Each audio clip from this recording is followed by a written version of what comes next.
You are teaching at 3 universities माशाल्लाह, top institutes of Lahore. आपकी class में ज़ाहिर है लड़के भी होते होंगे.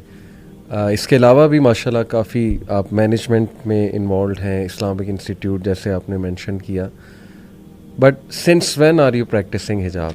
अल्हम्दुलिल्लाह वहदहु वस्सलातु वस्सलाम अला मन ला नबिय्य बअदा.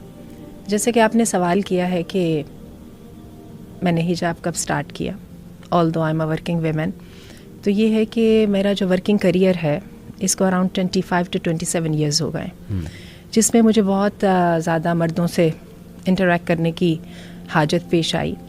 एक तो टीचिंग के लिहाज से और एज़ वेल एज़ जब मुझे मैनेजमेंट में मर्दों के साथ बहुत ज़रूरत पड़ी और ख़ासी डाइवर्सिटी रही. मुझे गोरों के साथ भी काम करने का मौका मिला, मुझे सिखों के साथ काम करने का मौका मिला. जी हाँ. और इंटरेस्टिंगली एक दफ़ा तो हालांकि मेरा ताल्लुक़ एक रिलीजियस फैमिली से है, ट्रेडिशनली तो जैसे एडल्टहुड बड़े हुए और दुपट्टा लेना शुरू कर दिया, आहिस्ता आहिस्ता उसी को हिजाब में कन्वर्ट कर लिया. लेकिन एक वक्त ऐसा भी आया कि जब मुझे लगा कि शायद इतनी ज़्यादा मेरी इंटरेक्शन थी कि मेरे लिए मुश्किल हो जाता था फेस निकाब करना. अच्छा. मुश्किल हो जाता था. और कुछ आप ये भी कह लीजिए कि ढीली पड़ गई ना, तो वो चेहरे का तो पर्दा कुछ देर तक यानी मैं उसको नज़रअंदाज करती रही. ये नहीं कि मैंने उसको उतार दिया, लेकिन ये है कि वो हो जाता था. तो लेकिन ये है कि फिर अल्लाह ताला ने दोबारा तौफीक दी और कोताहियाँ तो अभी भी अपनी जगह पे हैं, लेकिन आई फील सो प्राउड. और जैसे कि मैंने आपको बताया कि बड़ी अजीब बात है, मुझे एक ऐसी कंपनी के साथ काम करने का मौका मिला जो न्यूजीलैंड से थी. अच्छा. और वहाँ से मुझे माशाल्लाह इतने ज़्यादा वो लोग सवाल किया करते थे. पहले ख़वातीन की तरफ से सवाल होते थे और मर्दों की तरफ से वो जो आई वुड से कि जो अप्रिसिएशन होती थी उनकी आंखों में होती थी माशाल्लाह.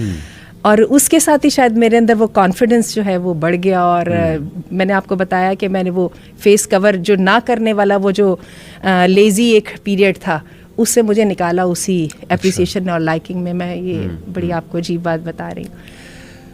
ये आपने एक बात की कि इसका मैं एक सवाल पूछना चाहूँगा कि क्या कभी आपको इस जर्नी में फ़ील हुआ कि हिजाब जो है वो एक ऑप्रेस करता है या एक बर्डन है? क्या ऐसी कोई फीलिंग थी?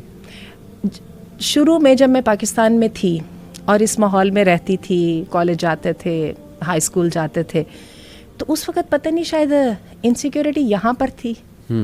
उस वक़्त तो बहुत महसूस होता रहा. और उस वक़्त मुझे याद है कि किसी भी जगह पे जहाँ पे भी एक्सेल नहीं कर पाते थे, खा कमज़ोरी कोई और ही होती थी, लेकिन उसको अमूमन हिजाब के साथ एट्रीब्यूट भी कर देते थे. अच्छा. और घर वालों से जाके शिकायत भी कर देते थे. सही. और वैसे एक बात और जो मैंने फ़ील की है वो ये है कि पाकिस्तान में जो माहौल है वो अब हालात वैसे बदल रहे हैं. मैं यूनिवर्सिटीज़ और कॉलेजेस में देख रही हूँ कि हिजाबीज़ बहुत ज़्यादा आने लगी हैं, लेकिन उस वक्त मुझे याद है कि बहुत ज़्यादा एनकरेजिंग नहीं था. सही. यानी आप करते थे तो लोग आपको कह ही देते थे कि भाई यानी आपकी इस बात का ख्याल रखना कि आप हिजाब करती हैं, तो लोग इसको like they would ignore it और they would take to it कि भाई इसको इग्नोर करना है. लाइक और क्या होता था, ख़वातीन का सेटअप है तो बिला वजह उसमें जो वो एक मेल पियोन होता था तो उसकी भी जो वो मूवमेंट को ज़रा भी रेस्ट्रिक्ट नहीं किया जाता था. सही.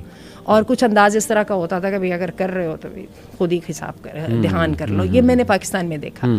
लेकिन जब मुझे बाहर जाने का मौका मिला और एक दफ़ा मेरे लोगों ने समझ लिया कि ये हिजाब करने वाला बंदा है, और इसके जो कि मैंने आपको बताया कि नॉन मुस्लिम्स के साथ भी हुआ, तो नॉन मुस्लिम्स में तो बहुत ज़्यादा जब उन्होंने समझ लिया कि भाई ये बंदे ने हमारे साथ वाली सीट पे मेरे साथ सोफ़े पे नहीं बैठना और इस बंदी ने जो है मेरे साथ हैंडशेक नहीं करना, तो वो एक ही दफ़ा बताना पड़ा. सही. उसके बाद उन्होंने उसका ख्याल भी किया, उसको बाकायदा एक्सेप्ट भी किया. सही. और later on it change into very deep respect. माशाल्लाह. गुड.